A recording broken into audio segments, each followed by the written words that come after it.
আমরা গ্রাফের যে অঙ্কগুলো করিয়েছিলাম তার মধ্যে ৬ দাগের একের অঙ্কটা আমি গ্রাফ পেপার ব্যবহার করে তোমাদের বুঝিয়ে দেব।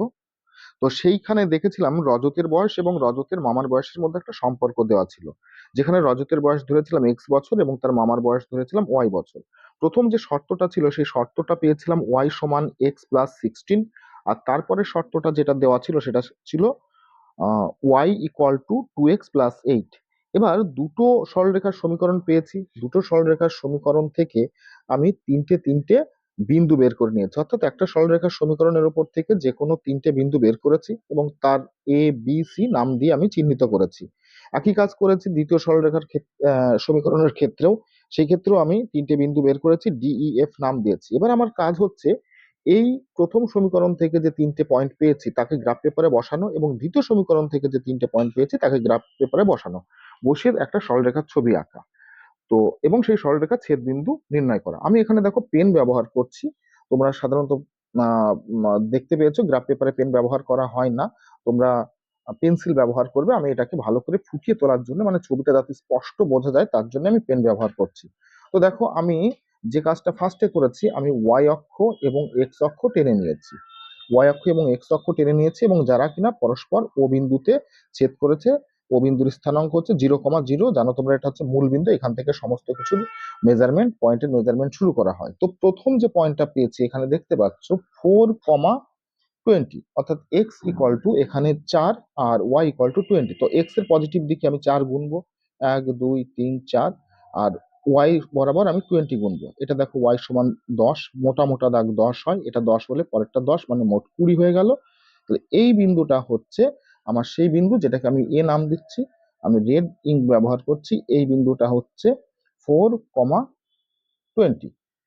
এ পয়েন্টটা পেয়ে গেলাম। ঠিক একই রকম ভাবে আমি বি পয়েন্টটা পাবো। বি পয়েন্টে দেখতে পাচ্ছ বি পয়েন্টের কোঅর্ডিনেট -8, +8। -8 মানে ওয়াই এর বাঁ দিকে ড্যাশের দিকে যাব। এইভাবে গেলে 1 2 3 4 5 6, এটা হচ্ছে -8। এই পর্যন্ত বড় দাগের ঠিক দুঘর আগে হচ্ছে -8 হবে এবং ওয়াই সমান +8। +8 মানে ওপরের দিকে যাচ্ছে। এইটা আমি পেয়ে গেলাম। এই পয়েন্টের নাম আমি বি দিচ্ছি। এর কোঅর্ডিনেট -8, +8। আর একটা পয়েন্ট পড়ে থাকছে যেটা সি পয়েন্ট, যার কোঅর্ডিনেট এক্স সমান -12। এখানে হচ্ছে -10, -11, -12, আর ওয়াই সমান হচ্ছে 4, 1 2 3 4। তো আমি এখানেও যে পয়েন্টগুলো পেলাম সি পয়েন্টটা, সেই পয়েন্টটা আমি দেখতে পাচ্ছি -12, 4। তিনটে পয়েন্ট আমি পেয়েছি। এই তিনটে পয়েন্টকে আমি স্কেলের সাহায্যে যুক্ত করব, এমন ভাবে যুক্ত করব যেন সরল রেখার ওপর তিনটে পয়েন্টই কভার হয়, কেউ যেন বেরিয়ে না থাকে, তাহলে সরলরেখাটা ঠিকঠাক হবে না। আমি দেখো স্কেলের সাহায্যে অ্যাডজাস্ট করছি, ফার্স্টে অ্যাডজাস্ট করার পরে তারপরে আমি সরলরেখাটা টানবো, না হলে ওলট পালট হয়ে যেতে পারে। আমি যে সরলরেখাটা টানছি দেখতে পাচ্ছ, যে টেনে দিয়েছি, এই সরলরেখাটার নাম দিলাম আমি পি কিউ। ইচ্ছা মতো নাম দিয়েছি, তোমরা অন্য কিছু নাম দিতে পারো। অ্যারো দিয়ে রেখেছি, দুদিকে ইচ্ছা মতো আমি বাড়িয়ে দিতে পারি যাতে প্রয়োজন অনুসারে। ফার্স্ট ইকুয়েশনটার থেকে আমি ছবিটা পেয়ে গেছি। এবার সেকেন্ড যে ইকুয়েশনটা আছে সেই ইকুয়েশনটার থেকে ছবিটা পাবো। দেখো এক্স ইকুয়াল টু ডি পয়েন্টের coordinate x equal to -2, y equal to 4। X equal to -2, -1, -2, আর 4 হচ্ছে 1 2 3 4। ওয়াই পজিটিভ দিকে 4 নিচ্ছি, এটাকে নাম দিয়েছিলাম ডি। এর কোঅর্ডিনেট তোমরা বসাবে -2, 4। পরে যে পয়েন্টটা পেয়েছি সেটা হচ্ছে 0,8। 0 হচ্ছে এক্স, এক্স 0 মানে না বাঁ দিকে যাব না ডান দিকে যাব, মূল বিন্দুতেই থাকবো। হয়ে গেল 0। 8, ওয়াই সমান 8, ওয়াই সমান 8 এর পজিটিভ দিকে উঠবো, ওয়াই এর ওপরের দিকে উঠবো। এইটা ডি ই, ই পয়েন্টের কোঅর্ডিনেট 0,8 পেয়েছিলাম। তাহলে দুটো পয়েন্ট পেলাম। দরকার হচ্ছে আর একটা পয়েন্ট যেটার কোঅর্ডিনেট লাস্টেরটা এফ পয়েন্ট বলেছিলাম 1,10। এটা হচ্ছে 1 আর এটা হচ্ছে 10। আমি তিনটে পয়েন্ট পেয়ে গেছি। এই পয়েন্টের কোঅর্ডিনেট 1,10 ছিল। তোমরা জানো এটা খুবই সোজা, দেখে দেখে আমি বসিয়ে দিচ্ছি পয়েন্টগুলো। একই কাজ করব আগের বার যেটা করেছিলাম, তিনটে পয়েন্টকে আগে অ্যাডজাস্ট করব যাতে করে সেই তিনটে পয়েন্ট একই সরলরেখায় আমি আনতে পারি।